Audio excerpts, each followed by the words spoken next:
Hello, hello, hello. Wait a minute, I got a stupid thing on here. Oh, there it is. It's gone. Okay, Sir David the Bard. I've got to be serious now. I'm coming to you from my home here in Kangaroo City, and a terrible thing has happened, and I'm not quite sure why. I'm still processing, okay? I woke up and discovered that my funny left. I don't know where funny goes, but it left. Now, I haven't been traumatized. I haven't been divorced again. I haven't been beat up by the Mormons. I've been chased by the Mormon mice. And if you saw my other video, I told you if you see one Mormon, you're going to see at least two or more.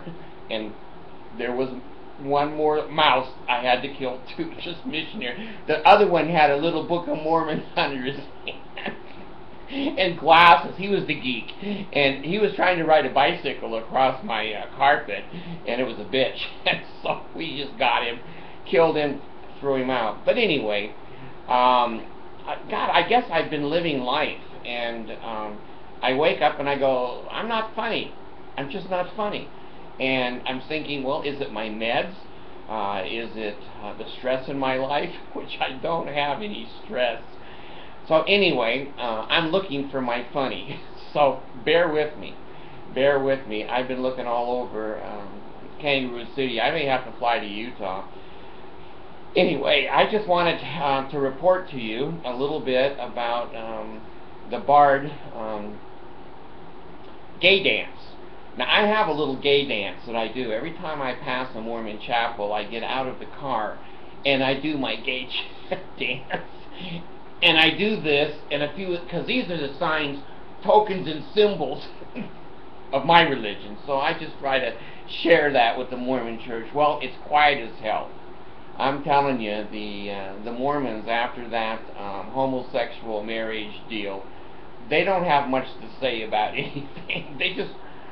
They lost their funny. Their funny's gone too. So I don't know. I'm glad I lived to see it. I hope I live to see a female president, and I just want you to know, in the state of Utah, it is quiet. Very, very quiet. And I haven't seen a missionary in months and months and months. So anyway, I just wanted to get back to you about the other Danite mouse. I did have to kill it, and I think his name was Little Porter Rockwell. I don't know, but his garments had like an embroidery on his little garments, and his Book of Mormon I just threw in the trash. Anyway, it's a good time. It's a good time to live in America.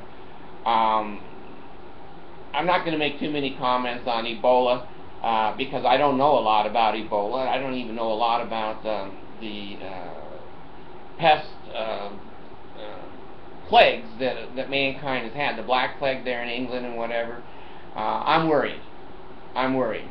And I'm not worried that we can't contain it. I'm worried that we won't contain it. There's too many stupid people in the world. It's going to spread. And I put a sign up that says no Ebola is allowed in my house. It's just below the little mouse sign, no Danite mice. But you know, these people, they don't obey. They just come into your life like the Mormons. I put signs up that said, my father had a sign that said on the front door, we kill every third salesman. The second one just left. Kind of funny. He had a little bit of funny, but he died with no funny too. Anyway, I put a sign up, no solicitation, and I'll be damned if the Mormons didn't knock right on my door. And, you know, they're not being polite to me. I don't have to be polite to them. I just opened the door and said, you know, you guys belong to a cult. Get the hell off of my porch. And I told 3 kangaroos to attack them. So, you know, you got missionaries running, kangaroos jumping after. It was a mess. It was a mess. So anyway, I wanted to report to you, too, if any of you are following me, the charges were dropped over in West Jordan, that I was a disorderly person. They called me, the detective called me, and he said, well, we've investigated this, and basically, you are the victim, and we will prosecute this against the other man if you want.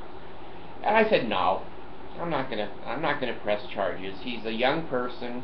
He was just trying to defend the company that he works for. I'm sure he has children. He doesn't need this kind of grief in his life. Just drop it. They said, okay, we'll close the case. So anyway, that's gone.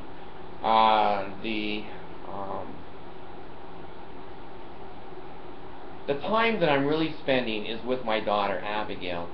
She's getting her driver's license, and she's picked up a job driving. She's a courier. She drives over 100 miles a day, and I have to ride with her because she only has a permit. She's not allowed to drive until Halloween. She's a Halloween baby, and she'll get her license at Halloween.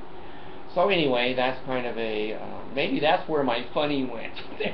There's nothing funny about teaching a teenager to drive. If you've got any funny, it will be gone. There's nothing funny. You know, we pass a tree. You know, she laughs a little bit now, but we pass the trees as we go out the driveway, and they're shaking, and the one tree's writing his will, so his children will have something when he's gone, because here comes Abigail. She runs into the trees and the people and whatever, and I'm a screamer. I'm a screamer, you know. It reminds me of the guy, I was an old bus driver at BYU, and the guy, there's a joke about the guy said, I want to die like my father died, in his sleep and in peace.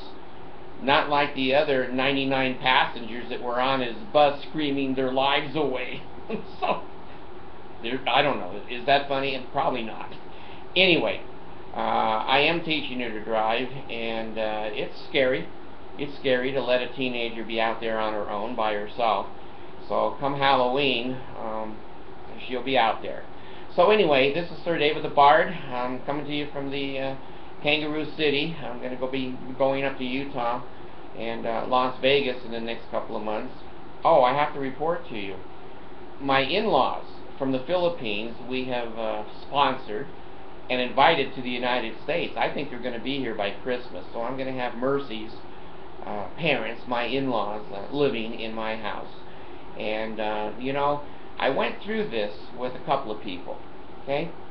I've been to the Philippines a couple of times. I've seen the hungry people and the children and the poverty, the disease, the lack of medical and dental, whatever.